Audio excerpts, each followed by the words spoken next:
दिल्ली चलो आंदोलन में भाग ले रहे किसान नेताओं ने सरकारी एजेंसियों द्वारा 5 साल तक दाल, मक्का और कपास की खरीदारी न्यूनतम समर्थन मूल्य पर किए जाने के केंद्र के प्रस्ताव को खारिज करते हुए कहा है कि यह किसान के हितों में नहीं है और उन्होंने राष्ट्रीय राजधानी कूच करने की घोषणा की है। हाँ, देखिए, जहाँ तक सवाल है सरकार का, तो जब हमने 13 को दिल्ली कूच का कार्यक्रम रखा था, तो इससे 10 दिन पहले से हरियाणा पूरी तरह खनौरी और ये शंभू बॉर्डर को सील करना शुरू कर दिया था। तो सरकार की मंशा पूरी क्लियर हो चुकी थी भी वो किसी भी कीमत पर हमें दिल्ली नहीं जाने देंगे। तो यही हमारे बीच सबसे बड़ा गतिरोध है। अगर किसानों से बातचीत करके आपको समाधान नहीं ढूंढना है, तो कम से कम ये धर्मनिरपेक्ष देश है, सभी का देश है, संविधान के अनुसार सभी को बात करने का हक है। हमें फिर दिल्ली भी तो जाने दिया जाए ना, क्यों नहीं जाने दिया? तो ये जिस तरह से उन्होंने बैरिकेटिंग की, जिस तरह से आगे हम बढ़े तो रबट की फायर हुए, हमारे ऊपर शेलिंग हुई बहुत बड़ी तादाद पर, और उसके ऊपर बहुत सी हमने बुलेट चलने की भी पुष्टि हो चुकी है। अभी बुलेट टायरों पर इस्तेमाल की गई जो आगे ट्रैक्टर जा रहे थे। तो सरकार की मंशा तो क्लियर है ना कि किसी भी कीमत पे आपको दिल्ली नहीं जानेंगे।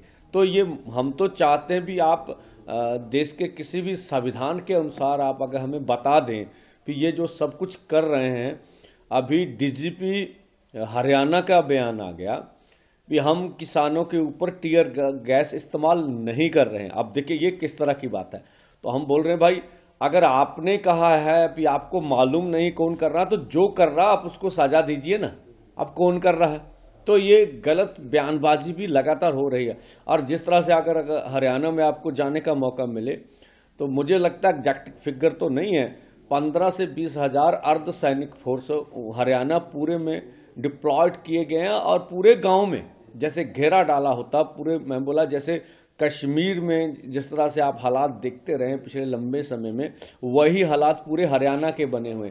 तो हम तो दिल्ली को जाएंगे 21 को। हमारा जाना अनक का सवाल नहीं है, हमारा आगे बढ़ना मतलब दिल्ली जाना अनक का सवाल नहीं, जब बैरिकेड तोड़ना अनक का सवाल नहीं।